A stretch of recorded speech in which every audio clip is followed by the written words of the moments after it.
నమస్కారం, ఇది సంగతికి స్వాగతం. వైద్య విద్య అంటే సామాన్యులకు అందుబాటులో లేనిది. ప్రతిభ ఉన్నప్పటికీ లక్షలు పోసి కొనుక్కోవాల్సిన పరిస్థితులు. యాజమాన్య కోటాలో ఎక్కడికక్కడ వైద్య సీట్లను దారి మళ్లించి ఎవరు ఎక్కువిస్తే వారికి అన్న చందంలో వ్యాపారం చేయడం సాధారణ అంశం. ఇలాంటి విద్యను అభ్యసించి వైద్య వృత్తిలోకి వస్తున్న వారికి మనుషుల ఆరోగ్యాలతోనే కాదు, వారి ప్రాణాలతో చెలగాటమాడడానికి అవకాశం ఇచ్చినట్టే. ఎక్కడైనా అర్హుడైన విద్యార్థికి అన్యాయం జరిగితే అతనొక్కడే నష్టం. కానీ ఇలాంటి వారి వల్ల సమాజానికే నష్టం. ఆ పరిణామాలతోనే వైద్య విద్య సీట్ల భర్తీలో కీలక సంస్కరణలు తీసుకొచ్చింది కేంద్రం. వైద్య విద్యలో కీలక మార్పులకు నాంది పలుకుతున్న ఈ నిర్ణయం ఇప్పుడు దేశవ్యాప్తంగా చర్చనీయాంశమైంది. కోట్ల రూపాయలతో దొడ్డిదారిన వైద్య విద్య సీట్లను కొనుక్కునే పరిస్థితులకు తిలోదకాలిస్తూ డీమ్డ్ యూనివర్సిటీలు సైతం కౌన్సిలింగ్ విషయంలో ఒకే ఛత్రంలోకి రావాలని ఎంసీఐ ఆదేశించడం వైద్య విద్య చరిత్రలో ఒక కీలక పరిణామంగా నిలిచిపోనుంది.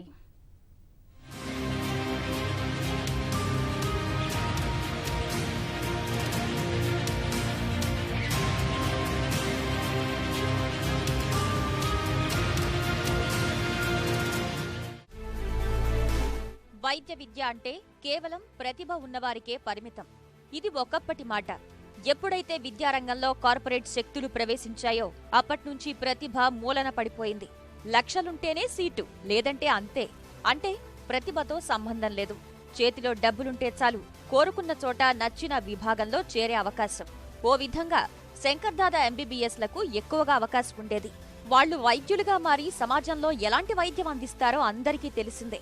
పెట్టిన ఖర్చుని ఏ విధంగా తిరిగి రాబట్టుకోవాలన్న తపన తప్ప రోగులకు నాణ్యమైన వైద్యాన్ని అందిద్దామన్న బాధ్యత కనిపించదు. అలాగని వాళ్లని తప్పుపట్టలేం. ఎందుకంటే లక్షలిచ్చి కొనుక్కున్న విద్య మరి. ఎంబీబీఎస్ చదువు కావాలంటే లక్షల రూపాయలతో పని. పీజీ పూర్తి చెయ్యాలంటే 1 కోటి నుంచి 2 కోట్ల రూపాయలు దొడ్డిదారిన చెల్లించుకోవాల్సిందే.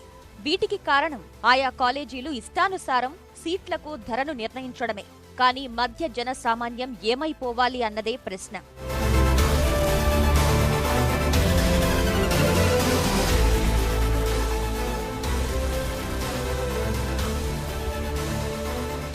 ఇక నుంచి అలాంటి పరిస్థితులు మారబోతున్నాయి. అందుకు తగ్గట్టుగా కేంద్రం తీసుకున్న నిర్ణయం వైద్య విద్యారంగంలో కీలక మార్పులు తీసుకురానుంది. ఇకపై కన్వీనర్, యాజమాన్య కోటా అన్న భేదం లేకుండా అన్ని సీట్లు ప్రభుత్వమే నీట్ ర్యాంక్ ఆధారంగా భర్తీ చేసేలా ఎంసీఐ నిర్ణయించింది. ఈ మేరకు అన్ని రాష్ట్ర ప్రభుత్వాలకు ఉత్తర్వులందాయి. ఈ సంస్కరణ ప్రక్రియను ఏప్రిల్లో జరిగే పీజీ సీట్ల భర్తీతో ప్రారంభించాలని కేంద్రం యోచిస్తోంది. ఈలోపు యాజమాన్య కోటా సీట్లకు సంబంధించిన రుసుముల మొత్తాన్ని అన్ని రాష్ట్ర ప్రభుత్వాలు ఖరారు చేసుకోవాల్సి ఉంటుంది. ఇందుకు సంబంధించి ఆయా రాష్ట్ర ఆరోగ్య విశ్వవిద్యాలయాలే ఏర్పాట్లు చేసుకోవాలి.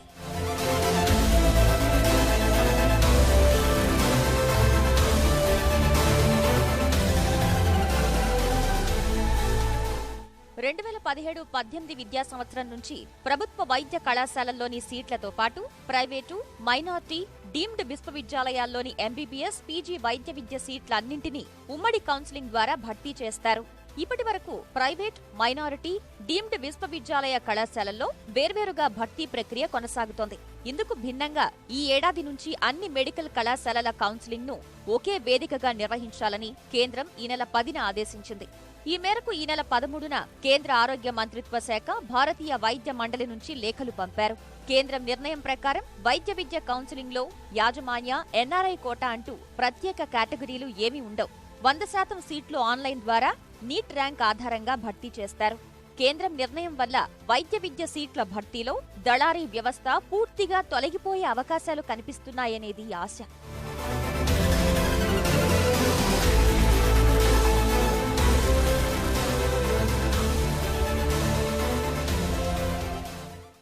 ఇది మనకి మొదటిసారిగా ఇటువంటి కౌన్సిలింగ్ మొదలవుతుంది కనుక దీనివల్ల చాలా బెనిఫిట్స్ ఉంటాయి.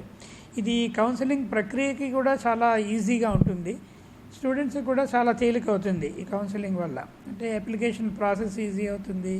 తర్వాత ఇండివిజువల్ కాలేజెస్ని వాళ్ళు అప్రోచ్ అవ్వక్కర్లేదు. అన్నీ కూడా ఏ కేటగిరీకి కౌన్సిలింగ్ ఎలా అవుతుందో బి కేటగిరీ కూడా అదే రకంగా కౌన్సిలింగ్ అయిపోతుంది కనుక ట్రాన్స్పరెన్సీ ఉంటుంది. ఫీ స్ట్రక్చర్ విషయంలో కూడా చాలా క్లియర్గా ఉంటుందంతా.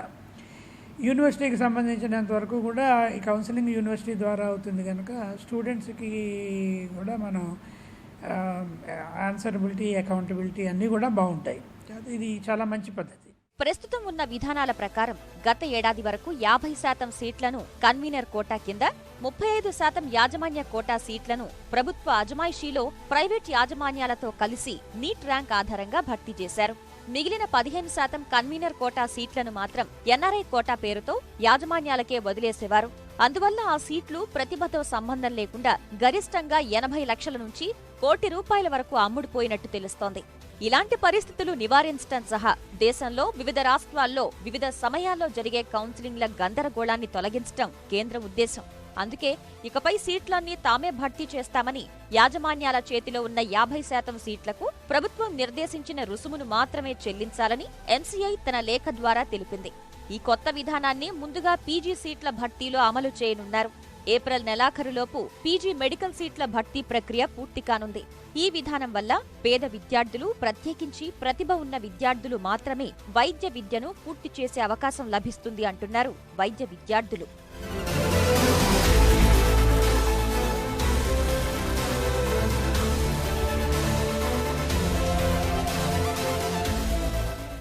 ఇప్పుడు పీజీ సీట్ అనగానే మనం కొన్ని క్రోర్స్లో ఇన్వెస్ట్ చేసి తీసుకుంటున్నారు చాలామంది జనాలు.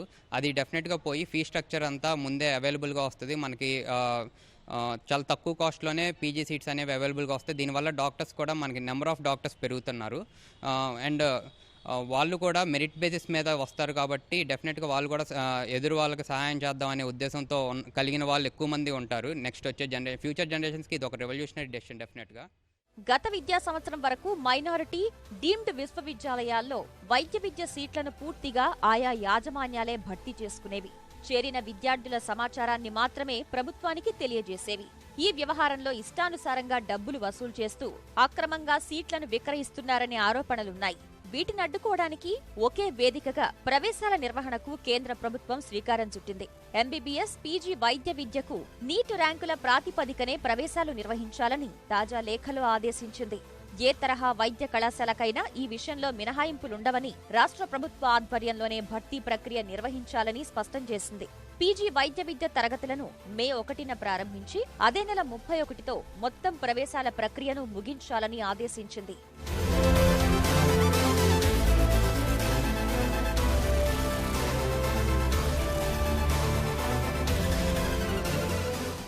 మనకి ఇమ్మీడియట్గా జరిగేది పోస్ట్ గ్రాడ్యుయేట్ మెడికల్ అడ్మిషన్స్, అలాగే పోస్ట్ గ్రాడ్యుయేట్ సీట్స్కి మన బీడీఎస్, మన డెంటల్ కాలేజెస్లో అడ్మిషన్స్ కూడా అవుతాయి అన్నమాట. అంటే ఎండిఎస్, ఎండిఎంఎస్ ఈ తరహా అడ్మిషన్స్ ఇప్పుడు జరుగుతాయి.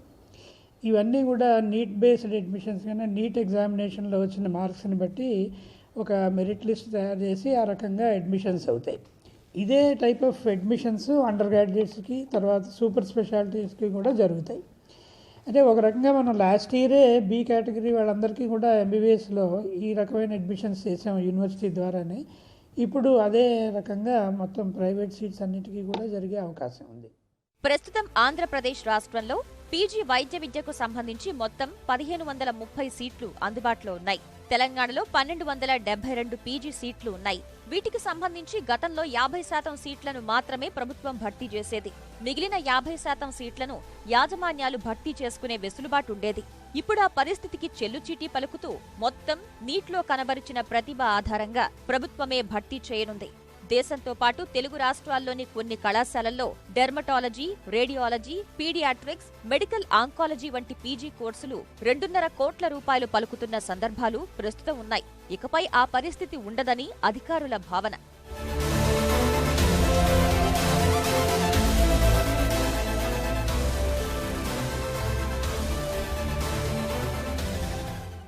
ఈ పీజీ సీట్స్లో అయితే ఏమిటంటే 50-50 ఉంటాయి. ప్రైవేట్ కాలేజెస్లో ఉన్న సీట్స్ అన్నింటిలో కూడా 50% గవర్నమెంట్ సీట్స్ అవుతాయి, 50% ప్రైవేట్ సీట్స్ అవుతాయి.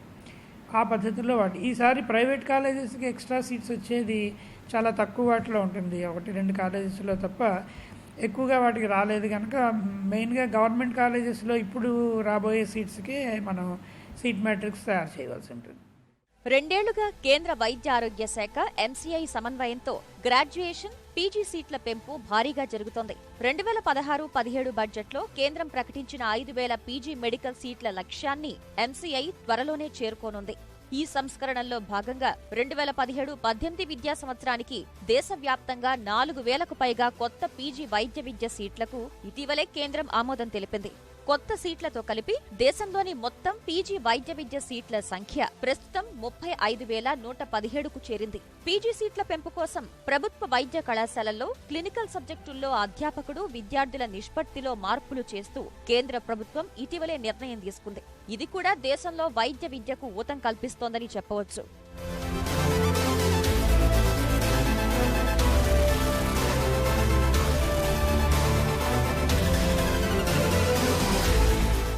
ప్రస్తుతం ఎంసీఐ తీసుకున్న నిర్ణయం ప్రకారం జాతీయ అర్హత ప్రవేశ పరీక్ష నీట్ ర్యాంకుల ఆధారంగా పీజీ, ఎంబీబీఎస్, బీడీఎస్, ఆయుష్ సహా అన్ని పీజీ వైద్య సీట్లు ఏకీకృత ఉమ్మడి కౌన్సిలింగ్ ద్వారానే భర్తీ చేస్తారు.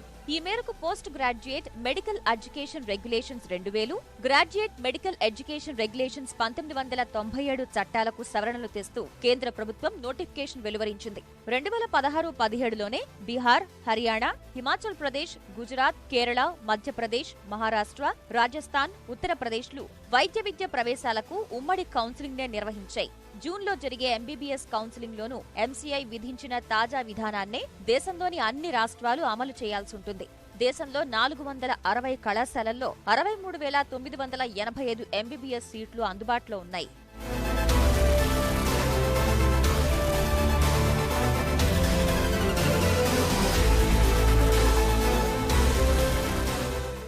మరి యాజమాన్యం అన్ని వసతులు కల్పించాలి. మెడికల్ కాలేజెస్లో ఖర్చుతో కూడిన పని. మరి వాళ్ళు ఆదాయం ఒకవేళ పొరపాటున తగ్గితే ఎలా ఉంటుంది రేపు పరిపాలన, అంటే ఈ కాలేజ్ మేనేజ్మెంట్ అనేది కూడా ఒక దృష్టితో మనం ఆలోచించాల్సిన విషయం. ఇది యాజమాన్యాలు వాళ్ళు చూస్తారు. స్టూడెంట్స్ విషయానికి వస్తే మరి చాలా వరకు మెరిట్ రావడానికి ఆస్కారం ఉంది. సమాజం మీద ఎలా ఉంటుందంటే న్యాచురల్గా ఏ రకంగానైనా సరే తక్కువ మార్కులు వచ్చిన వాడికంటే ఎక్కువ మార్కులు వచ్చిన వాడు మంచి డాక్టర్ అవడానికి కూడా ఆస్కారం ఉంటుంది. అది సమాజం మీద మంచి వైద్యులను తయారు చేయడానికి కూడా ఆస్కారం ఉంటుంది. యాజమాన్య కోటా సీట్ల భర్తీ ప్రభుత్వమే చేపట్టడం వల్ల ప్రైవేట్ కళాశాలల నుంచి రుసుముల పెంపుపై తీవ్ర ఒత్తిడి వచ్చే అవకాశాలు కనిపిస్తున్నాయి. ప్రస్తుతం తెలుగునాట ఎంబీబీఎస్ సీట్ల భర్తీలో కన్వీనర్ కోటా 50% సీట్లకు 10,000, 35% యాజమాన్య కోటా సీట్లకు 11 లక్షలు, మిగిలిన 15% ఎన్ఆర్ఐ కోటా సీట్లకు గరిష్టంగా ఏడాదికి 55 లక్షల రూపాయల వరకు తీసుకోవచ్చు. ఇప్పుడు ఎంసీఐ నిర్ణయంతో ఫీజులు భారీగా పెరిగినా ఆశ్చర్యపోనవసరం లేదు. ఇక పీజీకి సంబంధించి ప్రస్తుతం 50% కన్వీనర్ కోటా సీట్లకు ప్రభుత్వం ఉచితంగా విద్య అందిస్తోంది. మిగిలిన 50% సీట్లకు యాజమాన్య కోటా కింద ప్రైవేట్ యాజమాన్యాలు 5.5 లక్షలు వసూలు చేయాలన్న నిబంధన ఉంది. ఇది ఇప్పుడు 5 రెట్లు పెరిగిన ఆశ్చర్యం లేదని అధికారులు అంచనా వేస్తున్నారు. ఏది ఏమైనా వైద్య విద్య చదువుల్లో పారదర్శకత పెంచే ప్రయత్నం చేస్తున్న కేంద్రాన్ని అందరూ అభినందిస్తున్నారు.